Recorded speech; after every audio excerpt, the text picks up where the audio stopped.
음, 40페이지.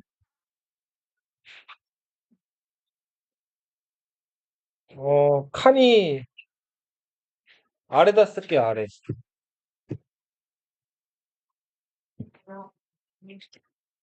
자, 먼저 공신들 저번 시간에 얘기했던 거 한번 쭉 정리를 해볼게요.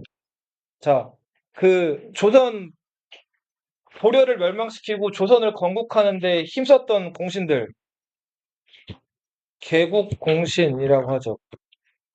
이 사람들은 조선을 건국했던 사람들. 대표적으로 누가 있죠? 정도전이죠. 그죠? 정도전, 남은 뭐 이런 사람들, 권근, 조준 이런 사람들. 자, 그런데 세자책봉에 불만을 품고 그죠? 자기 동생을 제거하고 왕자들이 반란을 일으켰어요. 1차 왕자의 난 들어봤어요? 그때 1차 왕자의 난이 일어났던 해가 1398년인데 그 1398년이 무인년이었어요. 그래서 그 사건을 무인정사라고도 부르거든요. 이 공신들을 정사공신이라고 부르요. 이 정사공신은 1차 왕자의 난, 네.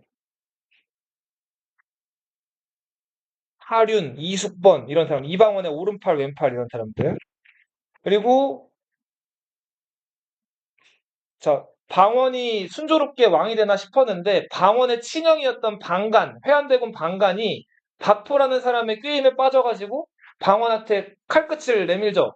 그래서 형제끼리 또 굴육상쟁이 벌어지죠. 2차 왕자의 난이 일어난다고. 그때 방원이 이기죠, 형을. 그리고 나서 태종으로 즉위하게 되잖아요, 이방원으로. 그 태종 이방원 즉위할 때 그때 이제 공을 세웠던 사람들을 좌명공신이라고 불렀어요.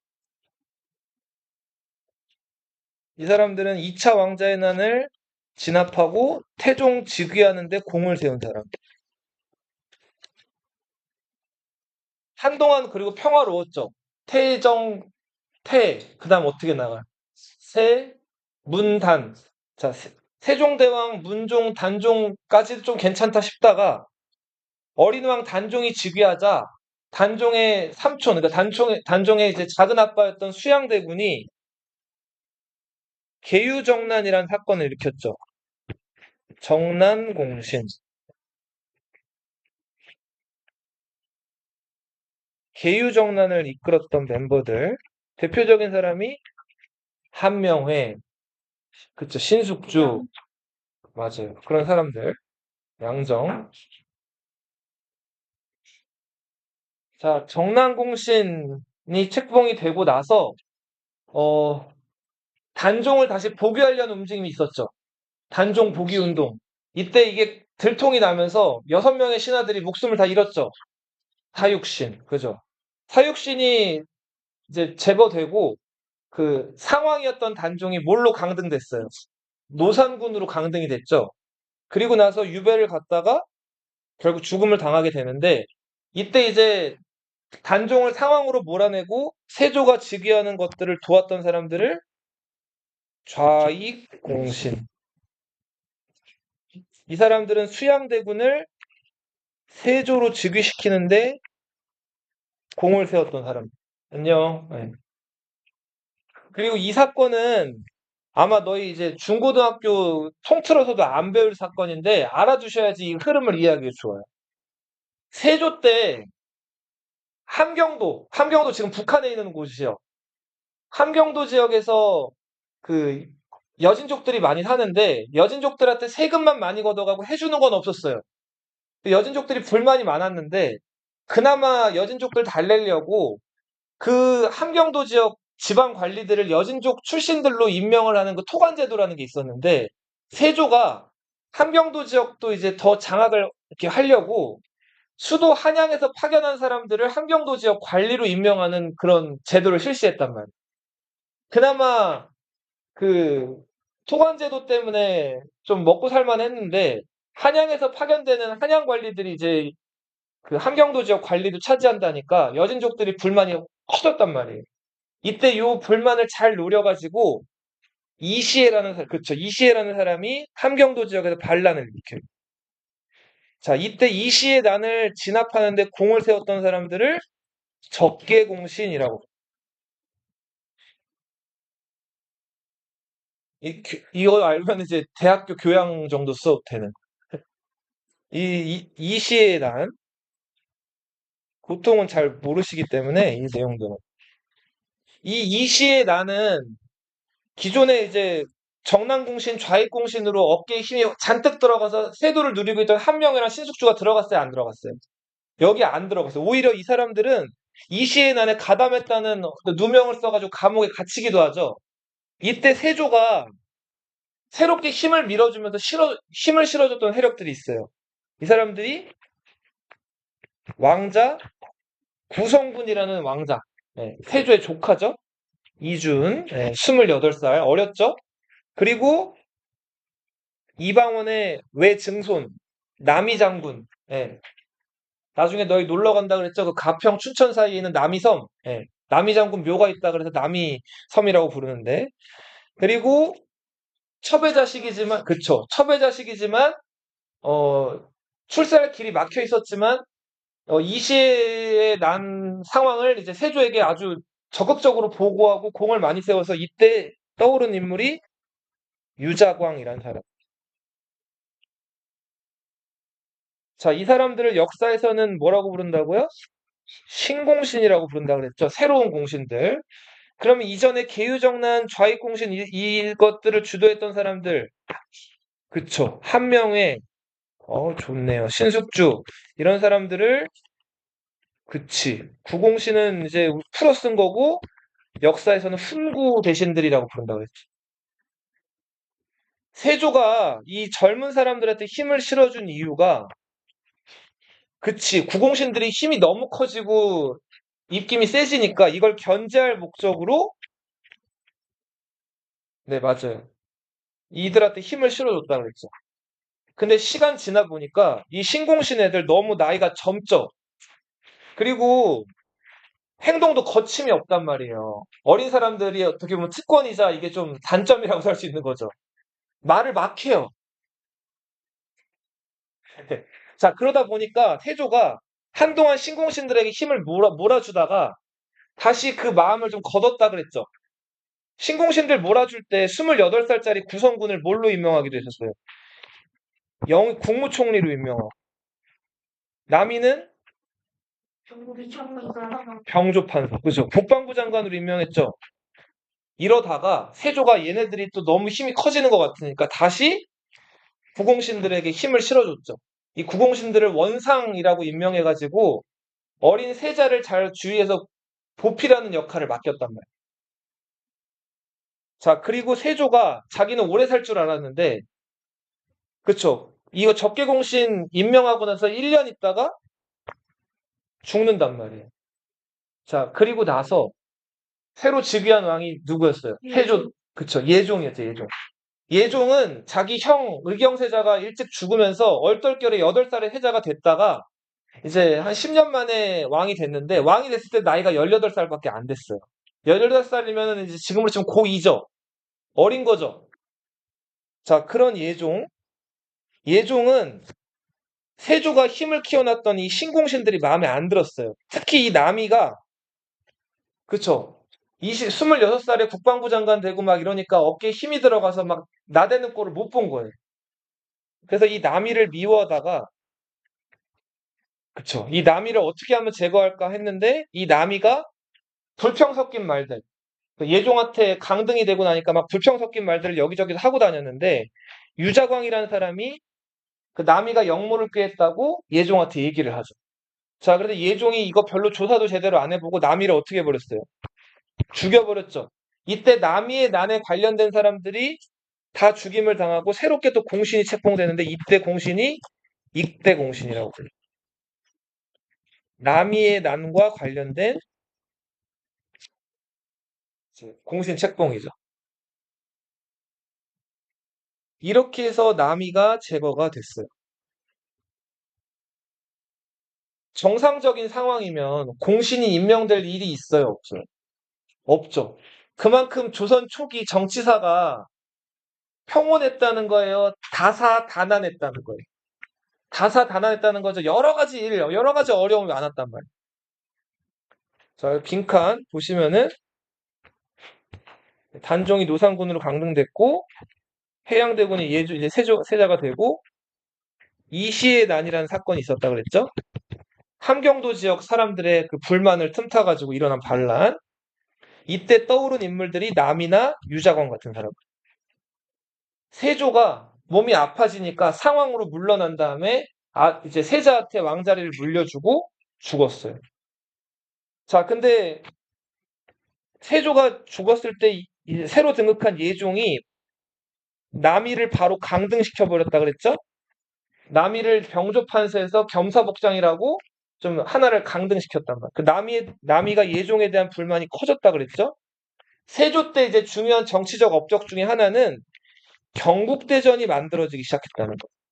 경국대전이라고 혹시 들어봤어요?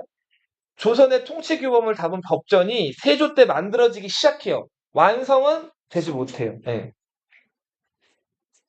예종 초년에는 고공신들과 신공신의 대립이 있었어요. 고공신 하면 계유정난을 이끌었던 정난공신 그룹들, 한명회 같은 인물들. 신공신 그룹들은 이시의 난을 진압하는 과정에서 떠오른 그쵸, 적개공신 그룹. 자, 결국은 나이 많고 노련하고 경험치가 많은 이 정난공신 그룹들을 적개공신이었던 남이가 이겨내지를 못했죠. 억울하게 어떻게 보면은 죄를 지은 것도 아닌데 죽게 된단 말이에요. 예종은 세자 시절에 이제 부인을 몇몇 거느리는데 이제 세자 빈으로 처음에 거느렸던 여자가 장순왕후예요. 이 장순왕후 한 씨는 한명회의 딸이에요. 왜 세자랑 한명회의 딸을 결혼시켰을까요? 자, 보세요. 앞에 예종이 지금 나이가 18살에 즉위했다 그랬죠. 나이가 어린 거죠. 근데 지금 정치인들은 세조 옆에서 정난을 주도했던 나이 많은 아주 경험치 많은 노련한 그 정치인들이죠. 그죠? 자, 근데 예종은 어리단 말이에요. 앞에서 그런 상황이 한번 있었죠. 단종이 나이가 많았어요, 적었어요? 적은 나이에 즉위해가지고 그 신하들한테 휘둘리다가 결국은 몰락을 했잖아요. 그런 일이 또 일어나지 말란 법이 없죠. 그죠? 단종이 그 폐위되고 죽음을 당했던 이유로 보통 어린 왕이 즉위하면 누가 지켜줘야 돼요? 아버지는 죽은 상황이니까 엄마나 할머니가 지켜줘야 되죠.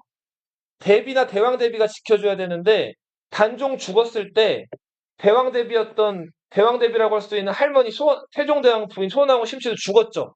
엄마도 죽었죠. 그럼 이러면은 누가 지켜줘야 돼요?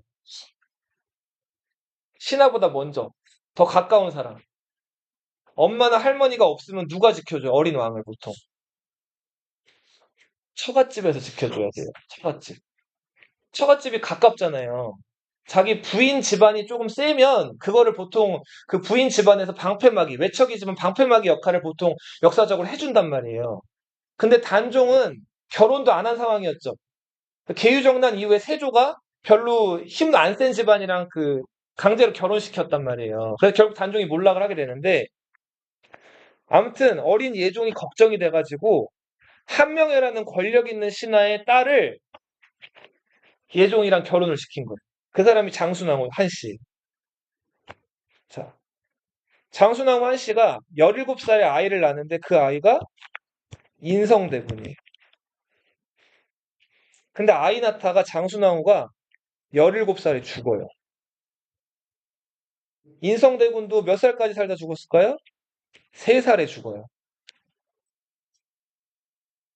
자, 왕비 자리는 비워둘 수가 없죠.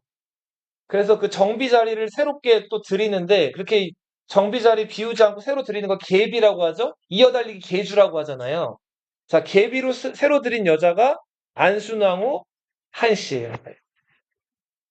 이 안순왕후 한씨는 한백륜이라는 사람의 딸인데 이 안순왕후 한씨가 낳은 아들이 제안대군이라는 아들이에요.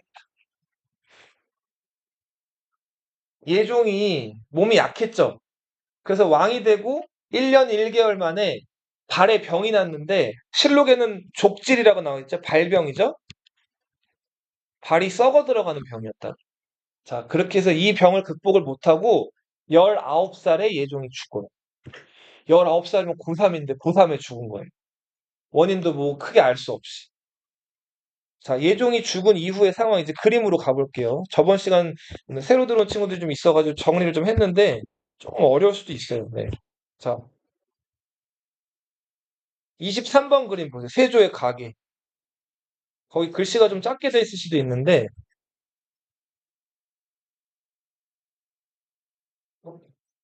세조 우리 왕이 되기 전에 뭐라고 불렸죠? 수양대군이라고 불렸죠. 왕과 사는 남자 봤어요? 최근에? 예.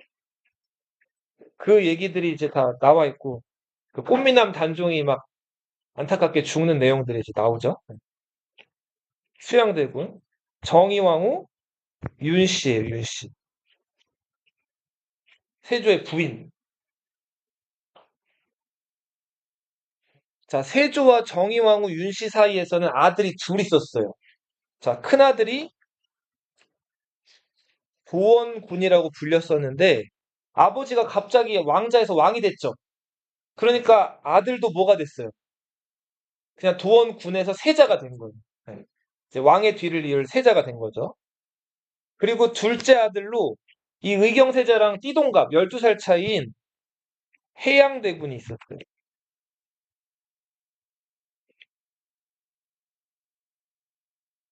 근데 의경세자가 20살에 죽어요. 왜 이렇게 예전에 사람이 빨리 죽었어요? 그럼 묻지 마세요. 몰라요. 이때 사람들은 아무튼 의료나 여러 가지 면이 발달이 안 됐기 때문에 이렇게 일찍 죽는 경우들이 많았어요. 전염병 같은 거 돌았다, 뭐, 물 잘못 먹었다, 뭐 이런 연구 결과도 있다 그래요. 그, 회충약 이런 게 없죠. 그러니까 음식 먹었을 때 기생충 같은 게 한번 생기면 그 어떻게 되는 거예요? 그 낫질 않는 거예요. 그렇게 해서 뭐 일찍 죽었다 그런 견해도 있고 아무튼 이런저런 이유로 많이 일찍 죽었단 말이에요. 많이. 자, 그렇게 해서 의경세자가 일찍 죽으면서 해양대군이 얼떨결에 형이 죽어가지고 세자가 됐어요. 세조 시절에. 자, 그 어린 의경세자 죽기 전에 부인이 있었는데 그 부인이 세자빈 한씨. 네. 자, 의경세자가 20살에 죽기 전에 그래도 또 열심히 노력을 해가지고 이남 일녀를 낳았어요. 자, 큰아들이 월산대군, 그리고 둘째 아들이 자을상군.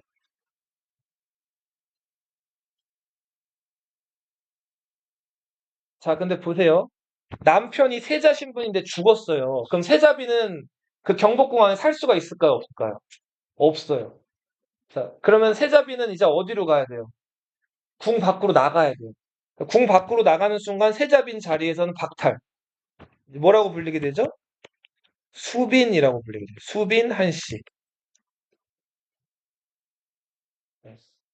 자, 이렇게 해서 세자빈이 궁 밖으로 나가 살게 되는데 남편이 일찍 죽었죠?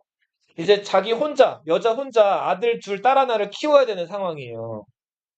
이때 보통 아버지가 빨리 돌아가시게 되고, 이제 아들들이 크게 되면 다 그런 건 아니지만 아들들이 되게 버르장머리 없거나 무례하거나 그런 행동들을 하는 경우들이 생겨요. 자, 지금 너희가 한창 이제 커갈 나이인데 너희 막 까불거나 잘못하면 엄마한테 혼나죠? 그죠? 자, 근데 이제 힘이 좀 세지고 나면 막 엄마한테 덤벼요. 좀 선 넘는단 말이에요. 그럼 누가 혼내줘요? 아빠한테 맞아야 되죠? 예. 매를 맞아야 돼요. 정신 차리라고.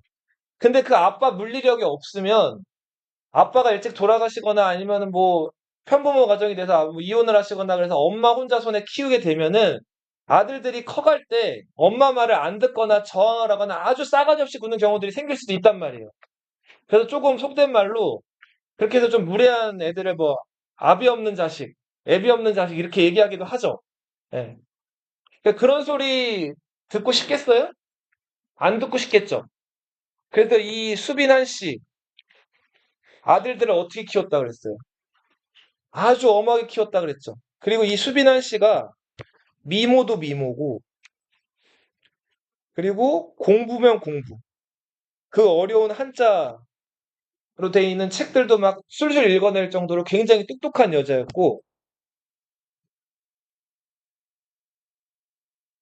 그런 사람이라 그랬죠. 그런 상황에서 아무튼 남편이 일찍 죽고 아들만 남겨진 거예요. 그래서 이 아들들을 아주 엄하게 길러요. 자, 이 수빈한 씨 입장에서는 세조랑 정의왕후가 어떤 관계예요? 세조는 시아버지고 정의왕후 윤 씨는 시어머니죠. 세조 입장에서 며느리죠. 며느리가 아들 빨리 죽어가지고 지금 궁 밖으로 나가서 아들들이랑 살고 있는데 안 됐잖아요. 그래서 세조가 수시로 이 수빈을 자주 불렀다 그러죠. 궁 안으로. 그러면 이제 아들 데리고 궁 안으로 들어오는데 이 아들들이 엄마 눈치 보느라고 항상 이렇게 얼어 있는 거예요. 혼날까 봐. 자, 그래서 이 세조가 이 자기 며느리 보고 적당히 좀 해라. 애들이 너무 저렇게 주눅이 들어있지 않냐. 이렇게 얘기하고 자기 며느리한테 뭐라 그랬다 그랬죠? 네, 사나울 폭자 써가지고 쟤는 좀 너무 세 애가 며느리가 흑빈이라고 불렀다 그랬죠. 그 정도로 아주 좀 그런 여인이 수빈한 씨였다. 자, 예종이 이제 해양대군이 이제 세자 생활을 마치고 세조가 죽으면서 왕이 됐어요. 이 사람이 예종이죠. 자, 예종이 이제 왕으로 즉위하게 되면서 정의왕후, 예종의 엄마는 이제 뭐라고 불리게 돼요? 대비라고 부르게 되죠. 네. 대비는 대비인데 앞에 존호를 붙여서 무슨 대비? 자성대비라고 불립니다.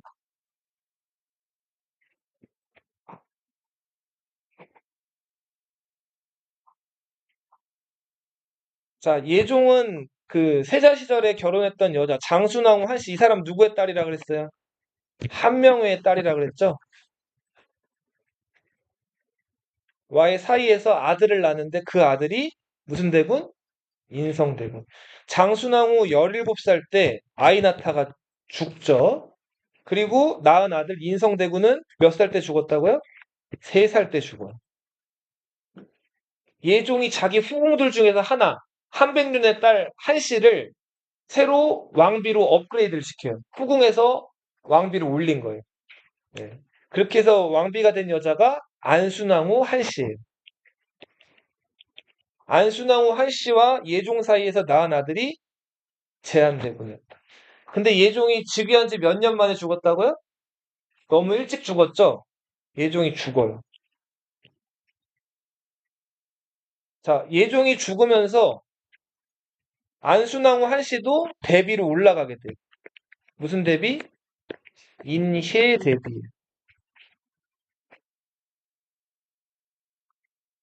자, 원래대로라면 왕이 죽으면은 왕의 아들이 그 뒤를 이어야 되죠. 예종의 살아있는 아들이 누구예요? 제한대군이죠. 제한대군 나이는 몇 살? 4살. 4살에 왕 할 수 있어요?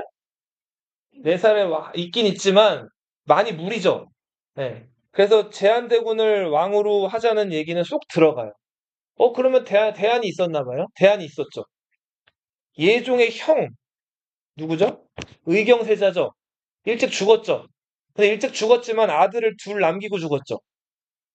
얘네가 요 무렵에 컸단 말이에요. 나이가 16살. 자을상구는 나이가 13살. 6학년. 너희 나이예요. 6학년 정도면은 어느 정도 이제 판단력은 조금 있을 나이죠, 그래도? 인생의 쓴맛을 다 봤나요? 자, 13살. 자, 그래서 이제 이 제한대군이냐, 월산대군이냐, 자을상군이냐, 이거를 골라야 돼요. 이때 선택권을 누가 가졌다 그랬어요? 그치. 왕실의 제일 큰 어른이 이걸 갖는단 말이야. 이미 예종도 죽었기 때문에 예종의 그리고 다음 학렬 때 왕을 고르는 거기 때문에 이 자성 대비는 이제 왕의 할머니 격이 돼가지고 대왕 대비라고 불리게 돼요. 이 자성 대왕 대비가 자기 손주들 셋 중에서 하나를 골라요. 자, 누구를 골랐죠? 자을상군을 골랐죠. 그래서 구대임금 성종으로 즉위하게 돼요. 자, 왜 굳이 자을상군을 골랐을까요? 자을상군의 부인 누구예요? 공예왕후죠. 이 사람도 한명의 딸이었어요. 한명의 네 번째 딸이었다. 장순왕 만신 한명의 셋째 딸이요. 자, 아까 말씀드렸죠? 어린 왕이 즉위했을 때 그 어린 왕을 지켜줄 만한 그 울타리가 있어야 되는데 처갓집이 좀 센 집안이면 지켜줄 수 있다고 판단을 했다 그랬죠. 그래서 한명의 딸과 결혼한 이 자을상군이 선택됐다. 이게 가장 유력한 가설이고 그 다음으로 13살이면은 성인이에요, 미성년자예요? 미성년자죠. 이 유교 사회에서 미성년자는 직접 정치를 할 수 없어요. 예, 그래서 지금 담배 못 사잖아요, 니네. 그죠? 성인 치고 못 받기 때문에. 예, 사고 싶은데. 아니죠? 예, 자, 근데 아무튼, 이 13살에 그럼 왕이 되면 누가 대신 정치를 해요? 엄마나 할머니가 정치를 한다 그랬죠. 왕실의 제일 큰 어른이 대신 정치를 하는 거예요. 제일 큰 어른 누구? 예, 이 대왕 대비가 정치를 합니다. 근데 조선시대 때는 유교 사회이기 때문에 남자, 여자가 얼굴을 이렇게 맞대고 있는 거는 철저한 금기였어요. 여자는 안 보이는 곳에서, 어, 집에 있어야 돼요. 그래서 여자가 만약에 외출할 때 조선시대 여자들 뭐 입고 나가요? 장옷이라 그래서 얼굴이랑 다 가리고 이렇게 돌아다니죠. 그 남자 눈에 얼굴이 띄면 안 된다는 그 유교 질서 관념이 있기 때문에. 그래서 자성 대비도 여자죠. 전 왕의 부인이지만. 그래서 신하들이랑 그 대비가 맞설 때 얼굴 면대면으로 못 만난다 그랬죠. 그러면 뭐를 친다 그랬어요? 블라인드를 친다 그랬죠. 근데 블라인드가 저렇게 플라스틱 같은 게 없기 때문에 이 당시 때는 블라인드를 뭘로 쳤다고요? 대나무로 만든 블라인드를 쳐요. 그걸 렴이라 그래요. 발이라고. 여기 현관 같은 거 여름에 열어놓을 때 사람들 왔다 갔다 할 때 보지 말라고 나무 같은 것들을 이렇게 쳐놓는 거 있잖아요. 그걸 발이라 그래. 발 우리말로. 한자로는 렴. 네. 렴을 치고 어린 왕 대신에 할머니가 대신 신하들이랑 정치를 얘기하고 네, 수렴청정이라고.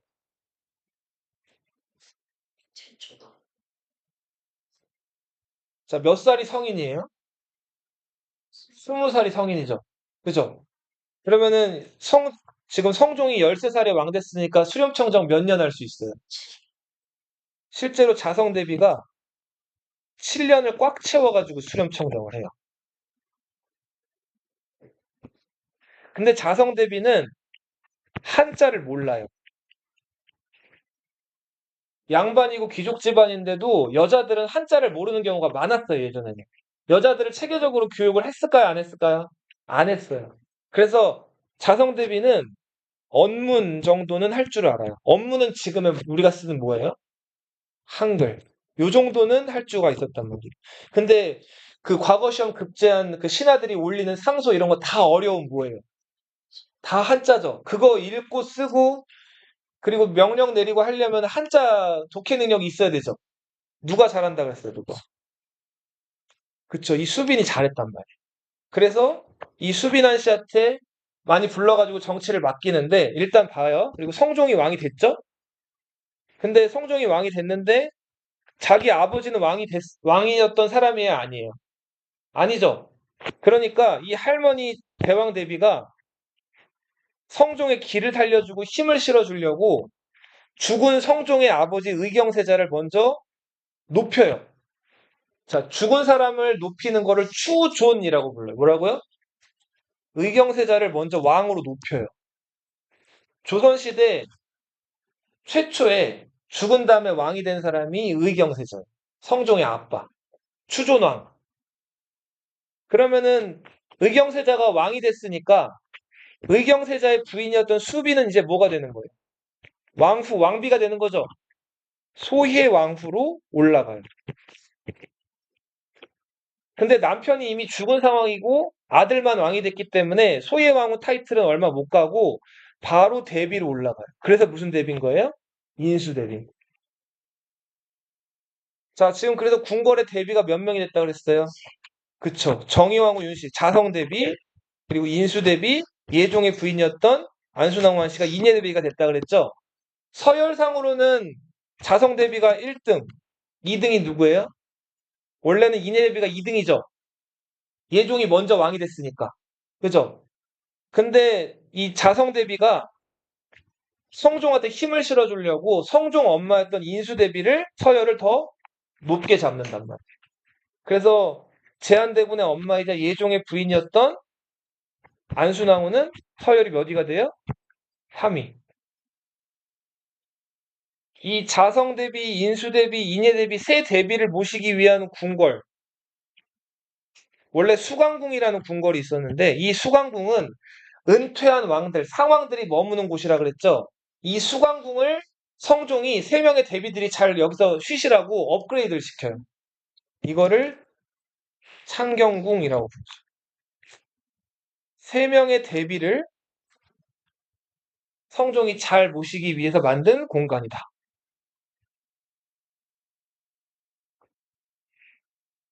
자, 이렇게 해서 성종이 왕이 됐어요. 성종은 어떤 왕이었냐면 여기다 좀 쓸게요. 성종. 조선시대 몇 손가락 안에 드는 모범생이에요. 너희들처럼. 네. 모범생이죠? 그죠? 아니요. 아니에요? 선생님, 애들한테는 이건데 애들한테는 지금건데. 아, 그래요? 네. 중소요. 양아치예요? 자, 모범, 자, 모범생. 네. 아니, 너한테 그런 거 아니야, 준현아. 네. 자, 모범생. 어떻게 모범생일까요? 조선시대 모범생들은. 책임관요. 맞아요.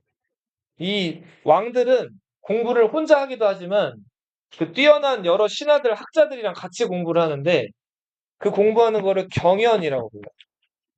임금이 공부하는 거를 경연이라고 한다. 뭐라고요? 경연. 경연을 하루에 4번 해요. 2시간씩 4번. 자, 아침에 일어나면서 하는 공부, 조강. 아침 식사 조식이라고 하잖아요. 점심 때 하는 공부, 주강. 저녁 밥 먹고 하는 공부, 석강. 그죠? 어우, 좋아요. 이거 끝이 아니에요. 자기 전에 또 신하들을 만든다. 야대라고. 쌀이 나는 시키는. 그리고 세조 때 폐지됐던 집현전. 이거를 다시 부활시켜요. 집현전이라고 부활시키진 않고 이름을 새로 지어요. 홍문관이라고 불러요.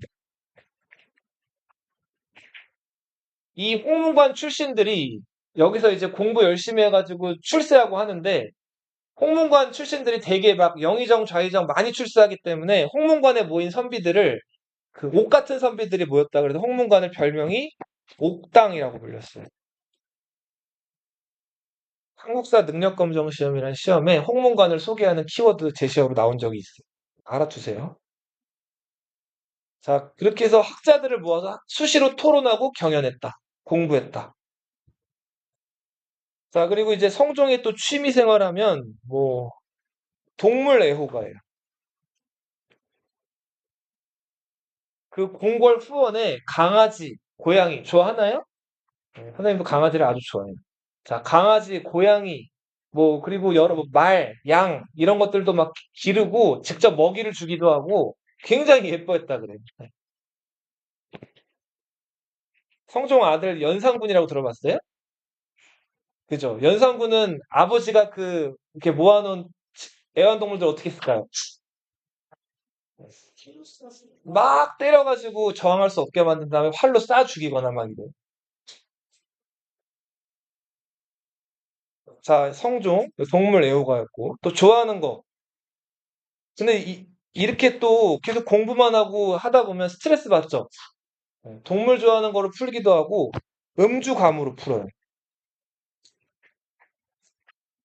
음주 가무는 이제 술 먹고 노는 거죠. 근데 음주 가무를 한 번 하면 세게 해요. 자주 하진 않는데 1박 2일을 해요. 요 시간대 술 먹으면 다음날 요 시간대 술자리 있고 그러니까 하루 종일 마시는 거예요. 밤새. 그리고 나서 이제 낮에 요 시간대부터 자서 밤늦게 일어나요. 그럼 뭐 할까요, 또? 독서해요. 책 보는 거예요. 성종이 재위기간이 1469년부터 1494년까지거든요. 몇 년이죠, 이거? 25년이죠. 근데 13살에 왕됐다 그랬죠. 몇 살에 죽은 거예요? 38살에 죽은 거예요.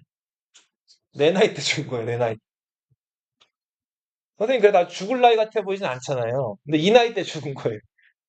왜 빨리 죽었냐면, 이것도 한 목을 했을 것 같아. 한 번 놀 때 너무 세게 노는 거예요. 그리고, 그 다음에 어떻게 할까요? 술 마시고 나서 잘 때 또 그냥 안 자고, 여자 끼고 자요. 후궁이 굉장히 많았어요. 그리고 후궁과의 사이에서 자식이 20명이 넘었어요. 그러니까 아주 불꽃같이 산 사람이에요.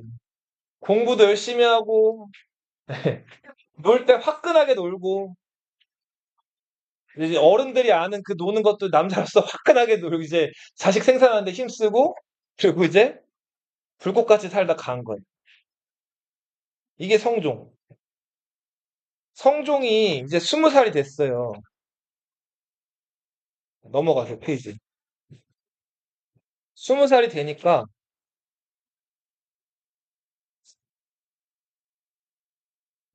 성종 20살.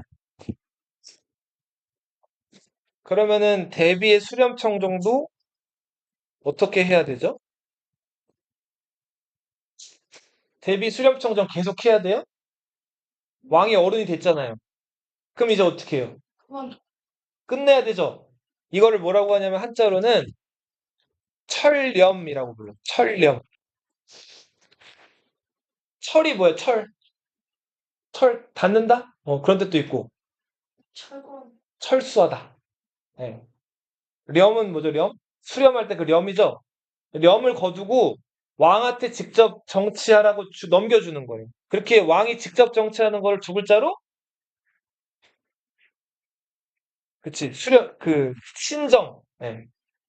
대비가 철렴하면 왕은 친정하는 거예요.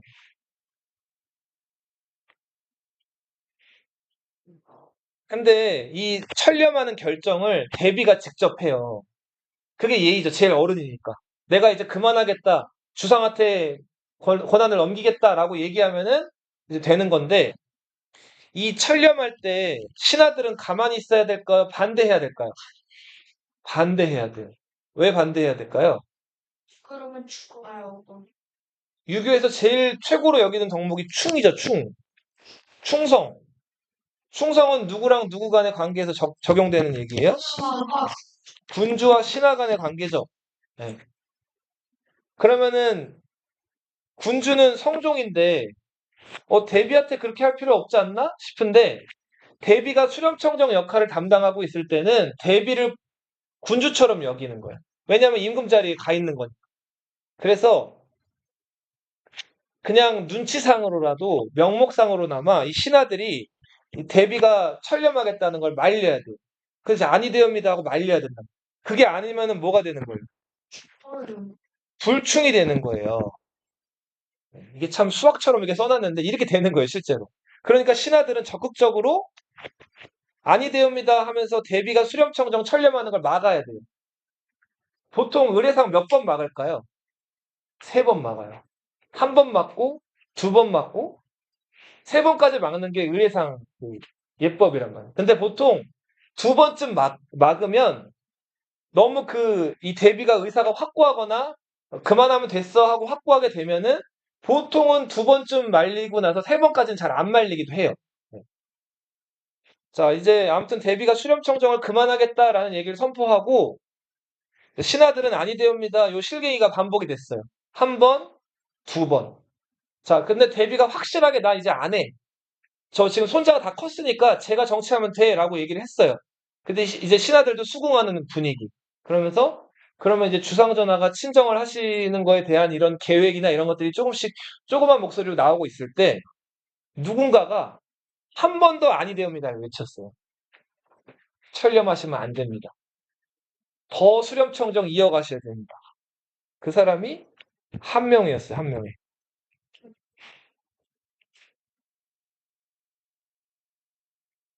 자, 이 한명회가 이 당시 나이가 50대 후반에서 60대 초반 정도로 추정이 되는 나이인데, 이 성종 그 초반에 이제 세조 때 계유정난 일으켰던 공신들이 하나둘씩 죽어가고 있었어요. 시간이 지나면서. 그래서 한명회가 어떻게 보면 이미 신숙주도 죽은 상황이었고, 한명회가 어떻게 보면 그 정난 공신 중에서 거의 마지막까지 살아남은 공신이자 제일 좀 임팩트 있는 인물인데, 한명회가 느닷없이 이 수렴청정을 지지하고 나선 거예요. 자, 그러자 대비가 뭐 또 세 번까지 그렇게 말리고 그래. 나 그래도 넘겨줄 거야 하고 아무튼 성종한테 대권이 넘어갔어요. 한명회는 약간 머쓱해졌어요. 오바를 좀 한 거잖아요. 자, 그리고 시간이 흘렀어요. 근데 성종이 그 당시 상황을 다 보고 있었겠죠? 이거를 굉장히 마음에 담아두고 있었던 거예요. 아니, 남들 두 번 말리는데 그걸 세 번까지 말릴 필요가 있어? 내가 정치하는 게 그렇게 싫어? 이렇게 나오기 시작하는 거예요. 예전 같았으면 한명회한테 감히 어떻게 그래요, 어린 왕. 근데 이미 성종이 많이 컸죠? 그리고 한명회를 지지해줄 만한 주변의 그 정남 공신들이 이제 다 어떻게 됐다 그래요, 자연적으로. 다 죽었다 그랬죠. 자, 그렇게 해서 한명회가 도저히 이 이제 치고 올라오는 어린 왕을 감당을 못해서 스스로 물러나겠다 그래요. 사직을 한다고. 자, 그렇게 해서 한명회는 물러났는데, 물러나더라도 한명회는 아쉬울 게 있어요, 없어요? 재산도 많고, 땅도 많아요. 먹고 사는데 아무런 문제가 없어요. 다만 아쉬운 거는 예전에 자기한테 뭐 인사청탁이니 뇌물이니 이렇게 저렇게 부탁해오던 사람들 발길이 뚝 어떻게 됐을까요? 끊긴단 말이에요. 그게 좀 아쉬울 뿐이지 별로 아쉬울 건 없어요. 근데 한명회가 그래도 또 말년에 욕심을 못 부려가지고 자기 가진 그 많은 재산을 이용해서 지금 저 한강의 남쪽은 그 당시 한양이 아니었어요. 한강의 북쪽에 그 가대문이 있기 때문에 한강의 남쪽은 지금으로 치면 그 당시에는 경기도 광주로 들어가는데 그 강 남쪽에 으리으리한 정자를 하나 만들어요. 네, 한강물이 보이는. 그게 이제 무슨 정자다? 압구정이다. 압구정. 압구정 들어봤어요? 강남구 저 신사동 옆에 압구정동 있죠? 네, 아주 부촌이죠. 부자들 사는 동네. 이 압구정이라는 정자를 만든 거예요. 자, 그리고는 이 압구정이라는 정자가 지금으로 치면은 약간 코엑스 같은 곳인 거예요. 그러니까 코엑스 너희 삼성역에 하면 딱 코엑스 떠오르죠? 예, 랜드마크라고 하잖아요. 외국인이든 관광객이든 아니면 지방에서 올라온 사람들이면 서울 왔다 하면은 보통 삼성역 가서 코엑스나 무역센터 이런 데를 구경하잖아요. 현대백화점 가고. 그죠? 이 당시 명나라든 일본이든 사신이 오면 왕을 만나기 전에 먼저 이 압구정을 갔다 그래. 그 정도로 이 압구정이 랜드마크고 경치 좋고 좋은 곳으로 소문이 났어요. 자, 그래서 굉장히 압구정에 대한 자부심이나 이런 게 한명회가 컸는데 명나라 사신이 또 한 번 조선에 온 적이 있어요. 그때도 여지없이 조선 왕을 만나기 전에 그 압구정을 먼저 가서 한명회를 먼저 만난 거예요. 자, 이것도 어린 왕 성종 입장에서는 기분이 좋은 일이에요? 좋지 않은 일이에요? 좋지 않은 일이죠. 자, 그런 상황에서 한명회가 궁으로 들어가서 이 성종한테 요구를 하나 해요. 자, 지금 명나라 사신이 왔는데 대접을 좀 잘 하고 싶은데 이제 왕실 창고에서 이 차일이라는 걸 좀 빌려달라 그래. 이 차일이 뭘까? 차일. 이게 이제 일이 우산이거든요. 양산이에요. 양산은 뭐 할 때 쓰는 거죠? 햇빛 가리개예요, 이게. 이게 왕이 쓰는 거거든요. 이거를 빌려달라고 한 거예요. 자, 저 명나라 사실 접대하겠고. 자, 임금이 이거 듣고 기분이 어땠을까요? 화가 잔뜩 났죠. 자, 그렇게 해서 압구정 당장 헐어버리라고 한다. 실제로 이게 헐어버려졌는지 안 헐어버려졌는지까지는 그 나와 있지는 않은데 실록에 아무튼 이때 이후로 한명회는 완전히 권력에서 벗어나게 되고 이러고 있다가 1년 있다가 죽어요. 자, 이렇게 해서 한명회가 제거가 됐고 이제 사라졌고 이제 그 다음에 다음 시간에 할 얘기인데 그거를 조금 더 해볼게요. 자, 우리 조선이란 나라는 고려가 망하고 세워진 나라죠. 예, 여기 보시면은 공민왕이란 왕이 있는데 그 전에 이야기 써보면 몽골이란 나라, 몽골족 들어봤죠? 몽골이 세운 나라가 원나라라고 들어봤어요? 원나라가 고려를 한때 정복하고 지배했던 적이 있죠. 간섭기라고 부르죠. 그죠? 이 시대 때 원나라에 빌붙어가지고 살던 권문 세족이라는 집단이 있었죠. 이들은 원나라의 아부하는 친원파였죠. 일제강점기 때 친일파 있듯이. 근데 공민왕이라는 왕이 등장하면서 변발을 풀고 그 반원 자주 정책을 실시해서 자, 이 권문세족들을 견제하고 이제 차츰 내치기 시작하죠. 그때 권문세족들을 내쳤던 때 핵심 멤버가 신돈이라는 사람 혹시 기억나요? 네. 이 신돈이라는 그쵸 스님이었죠. 별 세력도 배경도 없는 이 신돈한테 막강한 권한을 몰아주면서 권무세족들의 뭐 불법적으로 차지한 땅이나 이런 것들 조사해가지고 평민들에게 돌려주는 이런 개혁들을 막 주도하게끔 했잖아요. 물론 신도는 끝이 좋지가 않았죠.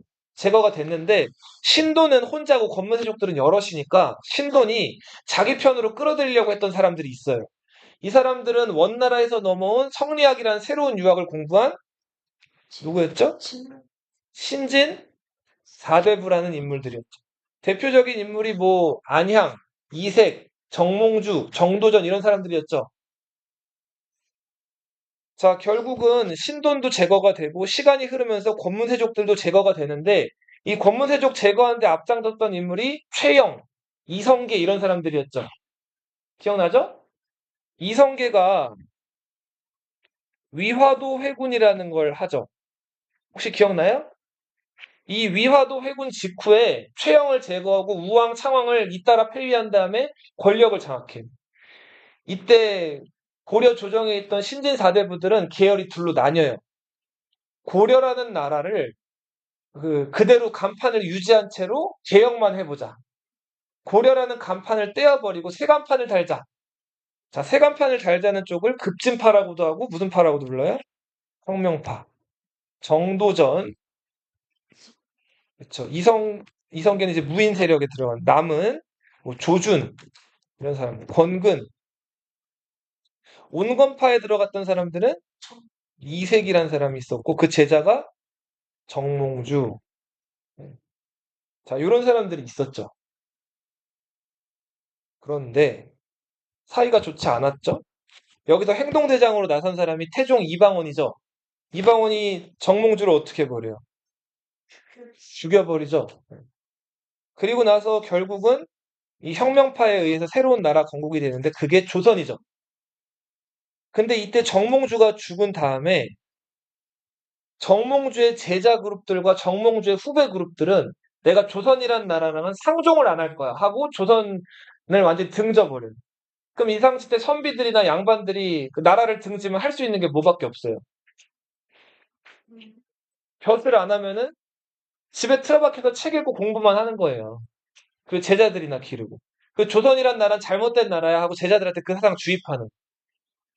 이 사람들은 완전히 이제 아웃사이더로 등을 돌린 거예요. 자, 이 그룹들을 역사에서 살림이라고 불러요. 뭐라고 부른다고요? 살림. 이 사람들은 조선 건국에 참여했어요, 안 했어요? 안 했어요. 정몽주의 제자, 여기 나와 있는 길제. 그리고 길제의 제자 김숙자. 김숙자의 아들이면서 제자 김종직으로 이어지는 이 맥락, 이 그룹을 살림이라고 불러요. 이들은 조선 건국에도 참여하지 않았고 벼슬도 대부분 멀리했어요. 하질 않았어요. 근데 김종직부터는 과거 시험을 공부해가지고 벼슬길에 나아가요. 그리고 이들은 또 특히 뭐에 비판적이었냐면 봐요. 조선시대는 유교를 근본으로 하는 나라인데 왕실에서 그걸 지켜야 되는데 왕실에서 나서서 그걸 뒤집어 엎어버린 사례가 한 번 있죠. 그치. 계유정난이라는 사건이 있었죠. 이 계유정난은 삼촌이 조카를 몰아내고 왕이 된 사건이에요. 자, 이런 사건을 사림들은 뭐라고 비난했을까요? 불충. 이 계유정난이나 조선건국 같은 사건을 이런 것들을 패도라고 비판했어요. 패도. 힘을 앞세워서 정치하는 거. 왕이 가야 될 왕도를 따르는 게 아니라 패도를 따른다는 거. 그리고 이거를 네 글자로 좀 세게 얘기하면 대역무도한 일로 평가를 했어요. 불충한 행동.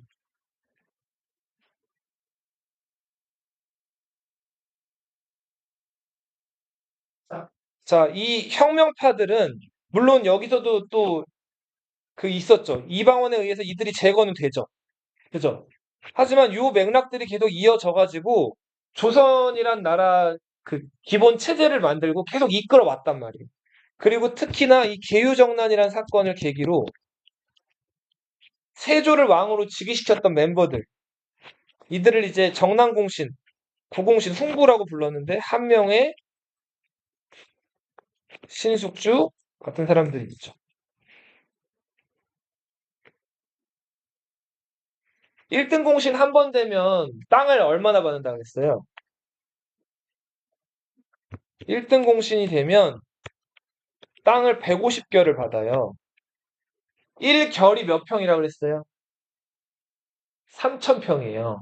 그럼 150 곱하기 3,000평 하면 45만 평이에요. 너희 집 평수가 어떻게 돼요? 그거랑 45만 평이랑 비교해봐요. 45만 평짜리 땅을 받는 거예요. 세조를 도왔다는 이유. 근데 한명이랑 신숙주가 이거 몇 번 되죠? 4번이 돼요, 4번. 남이 익대공신까지 합쳐가지고. 아, 그러니까 180만 평씩 받은 거예요, 땅을. 여의도 2개. 예. 자, 이 정도니까 어마어마한 권세를 누리게 된 거죠. 너무 권세가 커지니까 세조 때부터 이 훈구공신들을 좀 누르려고 그랬죠. 그래서 세조는 한동안 이 훈구공신들 누르려고 신공신들을 쓰게 되죠. 남이 같은 사람들. 성종은 시간적으로 세조보다 더 유리해. 훈구공신들은 나이 먹어가면 갈수록 점점 죽어가죠. 사라지잖아요. 수명이 다 되니까. 성종은 아직 어리죠. 근데 이 사람들 처자식들이나 친척들이 좋은 과직들을 차지하고 있는데 그걸 누르려고 새로운 사람들을 찾는데 그때 눈안에 들어온 게 이 사람들이에요. 누구? 사림. 이 사림들은 원래 조선 건국부터 부정하던 인물들인데 시간이 아무튼 모든 거 많은 걸 해결해 줬죠. 이때 이미 그 정몽주 죽고 60년 이상 흐른 상황이고 그 계유정난도 일어나고 나서 벌써 한 15년, 20년이 흐른 상황이란 말이에요. 자, 그래서 아무튼 이 살인들을 성종이 정치적으로 뽑아서 쓰기 시작을 해요.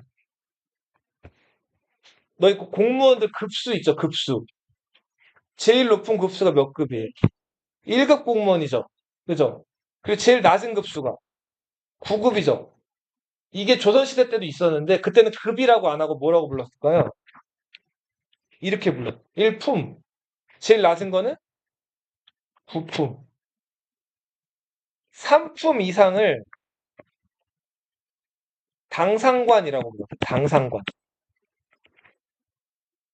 그 당상관들은 품계가 높은 신하라 그래서 큰 신하라 그래서 뭐라고 불렀을까요? 대신들이라고 해요. 대신.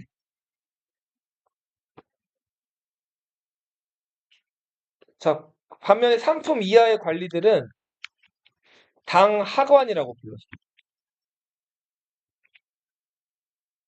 관리들의 로망은 이제 승진하는 거죠. 그래서 1품, 영의정, 좌의정, 우의정까지 가는 거예요. 그 영의정, 좌의정, 우의정들은 뭐라고 부르죠? 정승이라고 부르죠. 그죠? 그리고 2조, 호조, 예조, 병조 이런 각 부서의 최고 우두머리를 판서라고 부르죠.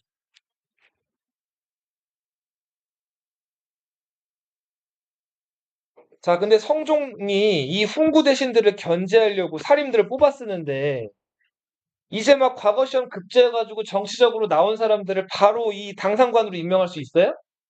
없죠. 그래서 처음에는 뭐에 많이 임명을 했을까요?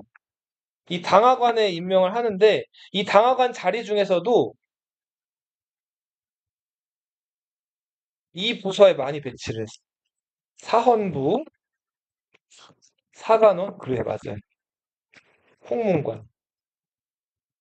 여기 일하는 관원들을 많이 뽑았단 말이에요. 살인들을. 이 사람들은 평소에 뭐 하는 사람들이에요? 삼사라고 불리고 다른 이름으로는 대간이라고 불려요. 언론 기능을 담당한다 그랬죠? 오늘날 언론이 뭐예요? 뉴스 신문이죠. 이재명 잘못하면 윤석열 잘못하면 그거 뉴스나 신문에서 까죠. 그죠? 그 역할을 하던 기관이 3사예요. 왕이나 고위 정치인들이 뭔가를 잘못하면 안 된다고 하는 거예요. 근데 조선시대 말투로 어떻게 말해요? 이렇게 얘기하는 사람들이 아니 되옵니다. 이걸 담당하는 사람들을 하는 관원들을 3사의 관원들, 대간이라고 부르요 대간. 성종이 대간들을 다 이 살인들로 채워요. 그리고 이 훈구공신들이 권력 커진 것들을 하나하나씩 꼬집고 비판하는 역할들을 살인들이 담당한다.